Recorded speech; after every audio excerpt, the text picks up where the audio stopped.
hope that you're ready to know the next 10 fantasy books that will absolutely obsess you, because today we'll run through the most popular self-published books. My source here, it's the famous Reddit thread of the top self-published books of the year. There's a poll sent to the users. The result here is that they got 905 votes, and we will see today the top 10. For all of these books, I will share the Goodreads rating, also the description of the plot, but there's a bonus here because I went deep into the reviews and I got what's the most attractive to users, but also what are the things that connected with them the least, so that quickly you can get a little bit more of information and decide which one is the best for you. And warming up our way to the top, we will start with the Obsidian Path by Michael Fletcher. This is a series composed by 3 main works. The first book, Blackstone Heart, has a 4.04 stars, and it tells the story of this man that will wake up alone and really not remembering a lot of his past.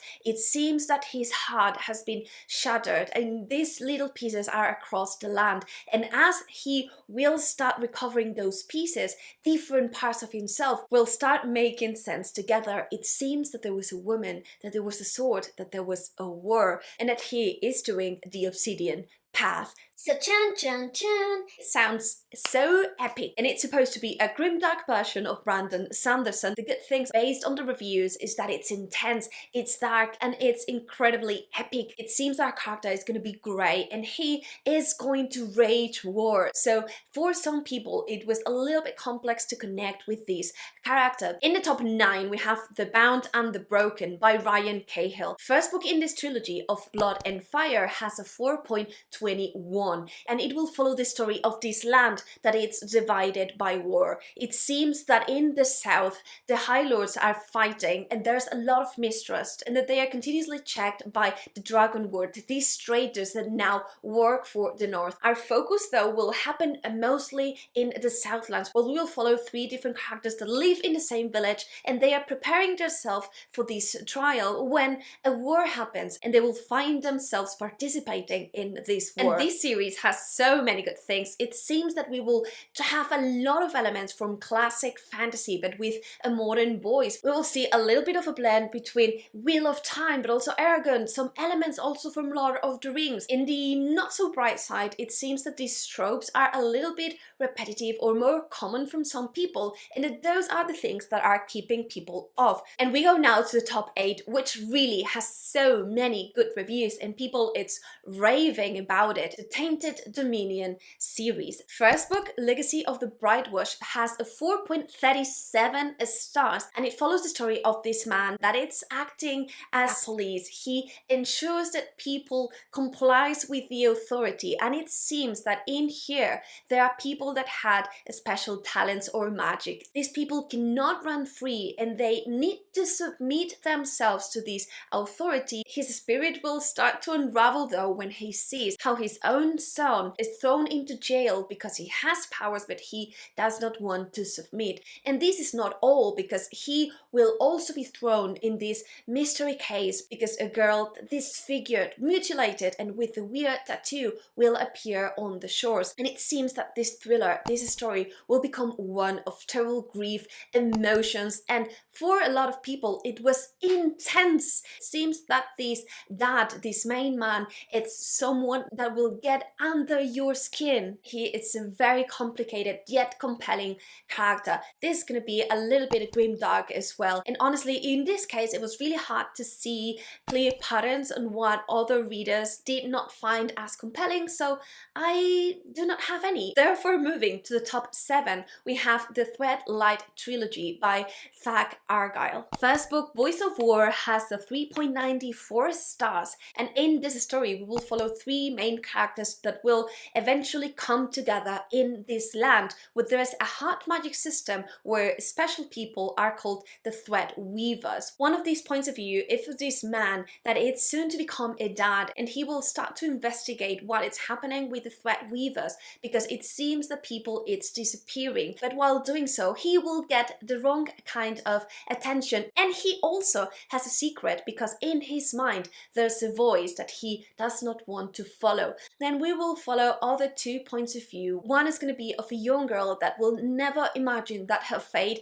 is to end up in chains, and the last one is of this man whose fate will change were coming back to life. The greatest thing mentioned by the reviewers, it's the magic system, worth of Brandon Sanderson. It seems that there are going to be similarities to the Allomancy, which I personally found fascinating. The weakest point mentioned by some is that the third point of view comes into the story rather later, making it really hard to connect overall with the story, and at times the narration was a little bit slower than desired. But again, very well loved within their community. And we are getting really close to the top 5 with an addition that was not present in last year's list, and that is The Ashes of Avarin by Tiago Abdallah. The first book, A Touch of Light, has a 4.11. This is the book with less ratings, but surprisingly it got a lot of votes, so you definitely need to check it out. This is an epic fantasy that will have a lot of religious and political touches to it. In one part of this land we will have the Domain, and they are the ones following the setup of this goddess that is able to provide people with very long lives, and as a result these people only cherish life, and if someone dies and that person is not considered pure, no one can speak of the dead or even mourn them. Meanwhile in the south they fear the goddess of death, and as a result they do mourn their dead, and they consider this as a key part of the cycle. And so our story will have different points of view here. One of these is of this prince of the domain who someone really close to him has just died. We will also get another point of view of an elite rogue warrior, and last but not least we'll have the point of view of this very gifted hunter that has a terrible secret. The great things perceived by the readers here is that it's character driven, that the magic is interesting, that there's a bond with griffins, and that was fantastic. Also it was mentioned by some that this world building it's a lot, and that it was a little bit confusing to jump from chapter to chapter, from point of view, kind of like losing the momentum of some of their favorite characters. And let's go to the top 5 with The Dark Prophet Saga by Zachary Pike. First book, Orconomics, has a 4.32 stars. This is going to be a very dark, humored and satiric story that it's going to make fun of capitalism, and we will have a lot of elements drawn from the Dungeons and Dragons, from the World of Warcraft kind of world, and it will follow this land where kind of like making quests and become a hero, it's popular, right? Like it's profited. And this is cool and nice for the beings of the light, kind of like the elves, the dwarves, but not as good news for the beings of the shadows, and they are kind of like living as second-class citizens. And we'll follow the story of a dwarven who was an ex-hero, and now he is standing up for a goblin without really knowing what that might entail. This is going to be a quest-like kind of a story, and it has been compared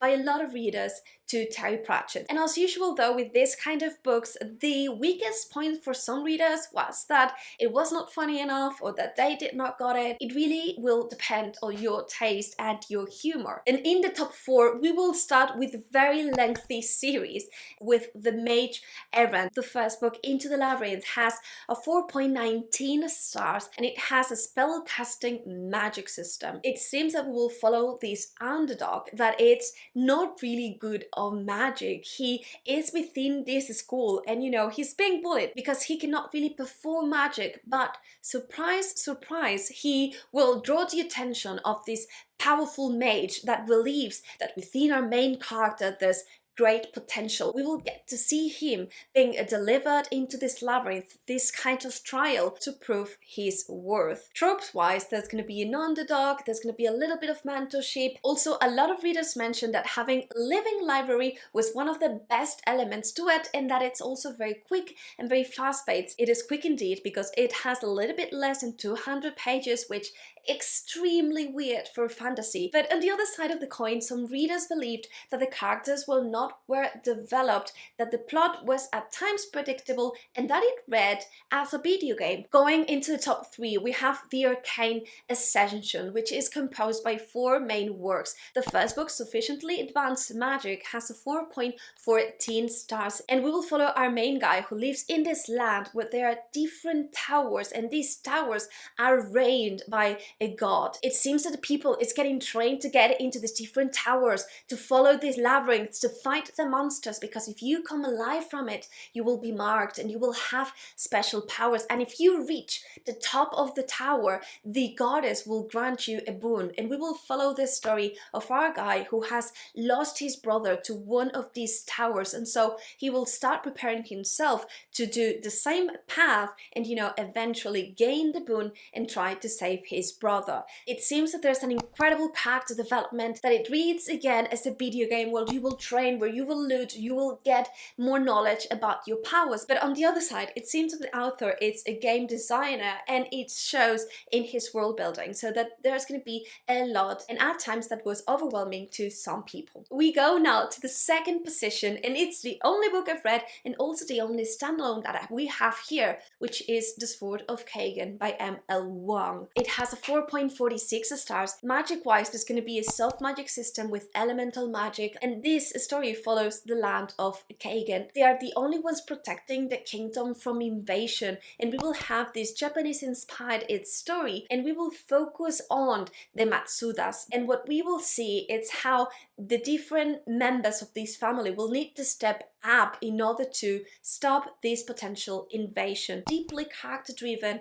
that it's emotional, that has a mother and a son as main characters. There are two things that are not as good for a lot of people. The first thing, it's the pacing, and I reckon this is something that you need to be mentalized before going into it, because the story has two main points and it seems that it's resolved in like the 40% of the book. And the second thing is that this book has a lot of elements also of propaganda, and we will get that meshed up a little bit with technology, which not necessarily blended perfectly in this Japanese-inspired story, but for me wasn't an issue. And we go now to the top one, which is the Cradle series by Will White. The first book, Unsold, has a 4.16. Magic-wise, it's going to be arcane, and there's going to be soul magic, and we will follow this guy who is part of this soul clan, and they use their soul in order to control the different elements. But he, being an unsouled, is forbidden to learn about this magic. But of course, when he is presented with a looming fate that he cannot avoid, he will need to defy his family. Described to be epic fantasy at its finest, with incredible storytelling, great characters, thrilling magic system, a coming-of-age story with also an underdog that you cannot avoid but to root for. And the main pattern that I met for the lowest reviews was that it read as an anime. So if you're not in that kind of style, maybe don't pick this up. It seems to be light, it seems to be very engaging. And that's it for today. Let me know down below if any of these made sense to you, or if you think they are as thrilling as it seems, because I am sold. I will read more indie fantasy from now onwards, and I hope you do too. Let me know also down below if there are others that seem fantastic to you and that you'd like to recommend, and share it with your friends if you believe that they also need to know of these 10 incredible books.